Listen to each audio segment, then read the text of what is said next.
जय हिंद साथियों, स्वागत है आपका चौबे की चौपाल में। मैं आशा करता हूँ आप सब स्वस्थ होंगे, प्रसन्न होंगे। और अगर आप लोगों को मेरा कंटेंट अच्छा लग रहा है तो प्लीज़ चैनल को सब्सक्राइब कर लीजिए, वीडियो को लाइक कीजिए और इस चैनल को अपने साथियों तक शेयर कीजिए। तो शुरू करते हैं आज का वीडियो। आज हम बात करेंगे एक ऐसे टॉपिक के ऊपर जिसके विषय में पूरे भारत में अक्सर चर्चा होती रहती है। मैं बात कर रहा हूँ फ्रीडम ऑफ स्पीच के विषय में, यानी कि अभिव्यक्ति की आज़ादी, जो भारतीय संविधान के भाग 3 में दिया हुआ है और अनुच्छेद 19 में उसको पूरी तरीके से बताया गया उसके विषय में। तो अक्सर हम लोग ये देखने में मिल जाता है, सुनने में मिल जाता है कि अक्सर लोग कहते रहते हैं कि हमें अभिव्यक्ति की आज़ादी नहीं है, या बाकी देशों में बहुत आज़ादी है और हमें बोलने को नहीं मिलता। और ये सब बातें वो प्रेस कॉन्फ्रेंस करके बोल रहे होते हैं। आपको इस देश में जितनी आज़ादी मिलती है, मुझे नहीं लगता किसी भी देश में आपको इस प्रकार की आज़ादी मिलती होगी। बहुत सारे लोग बोलते हैं कि मौजूदा सरकार ऐसी है कि हमारे को बोलने नहीं दिया जाता, या हम उनके अपने जो मुद्दे हैं उनको नहीं उठा पाते। तो मुझे तो ये कुछ हद तक गलत ही लगता है, क्योंकि भाई ऐसा तो नहीं है कि आपके मुंह में बिल्कुल टेप लगा दिया गया है। आप जो प्रोपेगेंडा फैलाने का प्रयास करते हैं उनको ज़रूर काउंटर किया जाता है, जिस वजह से बहुत सारे लोगों के अकाउंट्स भी डिलीट हो जाते हैं या वीडियोस डिलीट कर दिए जाते हैं।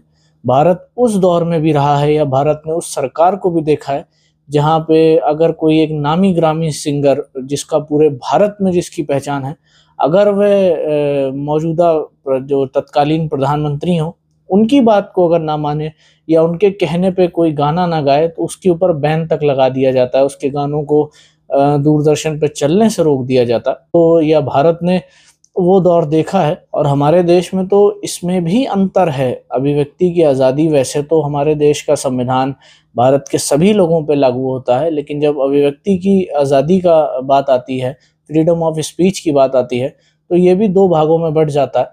क्योंकि कुछ वर्ग ऐसा है या कुछ समाज लोग ऐसे हैं जो अपनी बातों को खुले तौर पे कभी सोशल मीडिया पे डाल देते हैं, किसी भी सोशल मीडिया प्लेटफॉर्म से एक्सप्रेस कर देते हैं, पब्लिकली बोल देते हैं। लेकिन उनके ऊपर कोई किसी भी प्रकार की कार्रवाई नहीं होती, चाहे सामने वाले के सेंटिमेंट हर्ट हो रहे हो, किसी की धार्मिक भावनाएं हर्ट हो रही हो, तब भी उनके ऊपर जल्दी कोई कार्रवाई होती नहीं दिखती।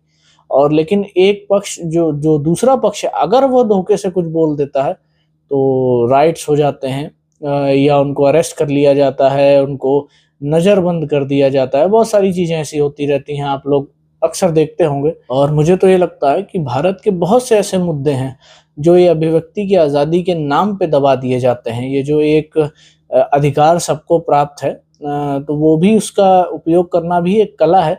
लोग इसका इस्तेमाल भी सही से नहीं कर पाते हैं, और जो असली मुद्दे हैं उनको उठाने की जगह जो उल-जलूल की बातें हैं, या जो समाज में विद्वेष पैदा करे, ऐसी बातें करते हैं, जिस वजह से जो मेन मुद्दा है वो कहीं न कहीं पीछे रह जाता है। तो इसका भी लोगों को ध्यान रखना चाहिए कि अगर आपको अधिकार मिला है तो उसका अच्छे वे में प्रयोग करिए, ना कि लोगों को लड़ाने के लिए प्रयोग कीजिए। और अक्सर वही लोग अभिव्यक्ति की आज़ादी पे लगाम लगाने की बात करते नज़र आते हैं, जो देश की बड़ी-बड़ी यूनिवर्सिटीज़ में देश के खिलाफ, देश की सेना के खिलाफ बोलते नज़र आते हैं, या देश की सरकार के खिलाफ, प्रधानमंत्री जी के खिलाफ बोलते नज़र आते हैं।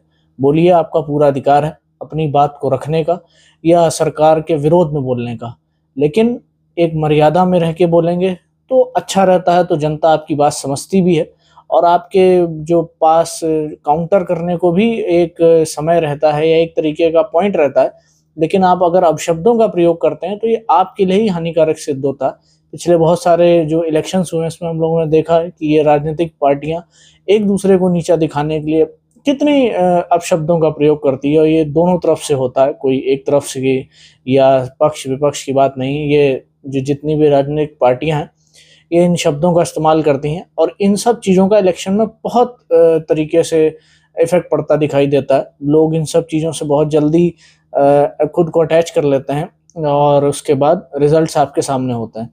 तो अगर आप लोगों को पॉलिटिक्स करनी है तो कीजिए, लेकिन कम से कम मर्यादा में रह के करिए। आपको अधिकार प्राप्त है अभिव्यक्ति की आज़ादी का, इसका मतलब ये नहीं है कि आप कुछ भी बोलेंगे। जब इस संविधान को लिखा जा रहा था या बनाया जा रहा था, तो उन लोगों ने भी नहीं सोचा होगा कि इस जो एक अभिव्यक्ति की आज़ादी हम एक अधिकार लोगों को दे रहे हैं, उसका प्रयोग तो लोग करेंगे, लेकिन किस तरीके से करेंगे कि एक दूसरे को नीचा दिखाने के लिए किसी भी हद तक गिर जाएंगे और अंत में ये कह देंगे कि ये तो अभिव्यक्ति की आज़ादी है, हमें अपनी बातों को रखने का हक है, लेकिन रखिए, लेकिन कायदे से रखिए। और मुझे तो ये लगता है कि इन सब चीज़ों को देखते हुए जो मेरी पर्सनल राय है कि हमारे देश का जो माननीय सर्वोच्च न्यायालय है, क्योंकि सरकारों से उम्मीद करना तो बेकार है, अगर वही कुछ कर सकते हैं हमारा जो माननीय सर्वोच्च न्यायालय है कि सबसे पहले आपको ये जो अभिव्यक्ति की आज़ादी का जो अधिकार है ये उन लोगों से छीन लेना चाहिए जो सार्वजनिक मंचों से या किस भारत की संसद में बैठ के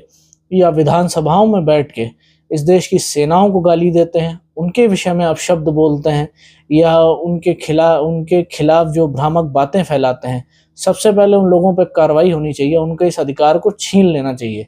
या वैसे लोग जिनके शब्दों से समाज में एक दुर्भावना फैलती है, दंगे होते हैं, ऐसे लोगों के ऊपर कड़ी कार्रवाई होनी चाहिए और इनके अभिव्यक्ति के अधिकार को छीन लेना चाहिए और इनके साथ जो कठोरतम कार्रवाई हो वो किया जाना बहुत ज़रूरी है। क्योंकि पिछले कुछ दिनों से हम ये देख रहे हैं कि भारत की संसद में भी कुछ राजनेता ऐसे हैं जिनको शर्म नहीं आती और वे भारतीय सेनाओं के ऊपर सवाल उठाते हैं, उनकी काबिलियत पर सवाल उठाते हैं और बाद में आके बोल देते हैं कि अरे ये तो हमारा अधिकार था, हम तो सरकार के खिलाफ बोल रहे थे। सरकार के खिलाफ बोलिए, ज़रूर बोलिए, मैं कह रहा हूँ दिन रात बोलिए, 24 घंटे बोलिए, लेकिन आपको ये अधिकार किसी ने नहीं दिया कि आप हमारे देश की जो आर्म फोर्सेस हैं उनके खिलाफ कुछ बोलें। क्योंकि आप वहाँ बोल पा रहे हैं उसका कारण यही है कि हमारे देश का हर एक सैनिक अपनी ड्यूटी को अच्छी तरीके से निभा रहा है, तभी आप इस देश की संसद में बैठ के बोल पा रहे हैं। वरना दुनिया में बहुत सारे ऐसे देश हैं जहाँ पे अगर आप सेना के खिलाफ एक भी शब्द का प्रयोग करते हैं तो अगले दिन आप कहाँ गायब हो जाते हैं, लोगों को क्या, आपके परिवार को भी नहीं पता चलता। हमारी सेनाएं राजनीति से दूर रह के अपने संयम पे भरोसा रख के, अपने संयम को रख के अपने कार्यों को कर रही है, तो उन्हें करने दीजिए। अपनी नाक उनके कार्यों में ना घुसेड़ें तो ही बेहतर होगा। और सबसे पहले तो एक नियम में बदलाव ये किया जाना चाहिए कि इनके पास अधिकार होता है कि ये किसी भी राज्य की विधानसभा में बैठ के या भारत की संसद में बैठ के जो भी ये बोलते हैं नरगल बातें, इनके ऊपर उसके बाहर किसी भी प्रकार की कानूनी कार्रवाई इनके ऊपर नहीं की जा सकती। सबसे पहले इस नियम को बदल देना चाहिए, क्योंकि इसका फायदा उठा के भारत की संसद हो या विभिन्न राज्यों की जो विधानसभा है उनमें अनर्गल बात करते रहते हैं, जिसकी वजह से बाहर बैठे जो लोग हैं या जो बाहर जनता है उसके बीच भ्रामक बातें फैलती हैं और ये काफ़ी गलत बातें भी ऐसी बोल जाते हैं। लेकिन सिर्फ क्या होता है कि इनकी जो वर्ड्स हैं, जो जिनके ऊपर आपत्ति होती है, उनको कार्रवाई से हटा दिया जाता है रिकॉर्ड से। ये कोई सजा नहीं हुई, ये तो उनको प्रोत्साहन मिलता है कि ठीक है ज़्यादा से ज़्यादा वो तो हो ही जाएगा, लेकिन उनकी बात जो लाइव चल रहा होता है चैनल्स पे, जनता तक तो पहुंची जाती है। जनता के मनोबल पे क्या इफेक्ट पड़ता है, या जो ये अनर्गल बकते हैं हमारे देश की सेनाओं के विषय में या अलग अलग राज्यों के विषय में जो ये उल्टा सीधा बोलते हैं, तो लोगों तक तो बात पहुंची जाती है ना। तो सबसे पहले इस चीज़ के ऊपर माननीय सुप्रीम कोर्ट को ध्यान देना चाहिए, क्योंकि वो कर पाएंगे तभी होगा। क्योंकि सरकारों से तो उम्मीद करना बेकार है, क्योंकि उनके लोग भी ऐसे शब्दों का इस्तेमाल करते हैं जो आपत्तिजनक हो जाते हैं। तो इसके ऊपर ज़रूर कार्रवाई होनी चाहिए, जो मेरी राय है। अगर आप लोगों की इसके ऊपर क्या राय है, कमेंट सेक्शन में ज़रूर बताइएगा। और एक अपील तो मेरी भारत के आम नागरिकों से भी है कि अगर कोई भी व्यक्ति अभिव्यक्ति की आज़ादी के नाम पे गलत शब्दों का इस्तेमाल करता है या गलत बातें बोलता है, भ्रामक बातें फैलाता है, तो उनके खिलाफ कार्रवाई के लिए आपको भी आवाज़ उठानी चाहिए। और इन राजनेताओं का या राजनीति से जुड़े लोगों से तो किसी भी प्रकार की उम्मीद नहीं है, लेकिन हाँ, मैं आम नागरिकों से ज़रूर उम्मीद करता हूँ कि हम इन सब चीज़ों में सुधार लाने का प्रयास करेंगे और अभिव्यक्ति की आज़ादी के नाम पे कुछ ऐसा नहीं बोलेंगे जिससे हमारे देश का नाम खराब हो, हमारे देश की जो तरक्की है उसमें किसी प्रकार का व्यवधान पड़े, लोगों के अंदर भेदभाव पैदा हो। हम पूरी कोशिश करेंगे कि हम इस तरीके की जो हरकतें हैं उनको ना करें।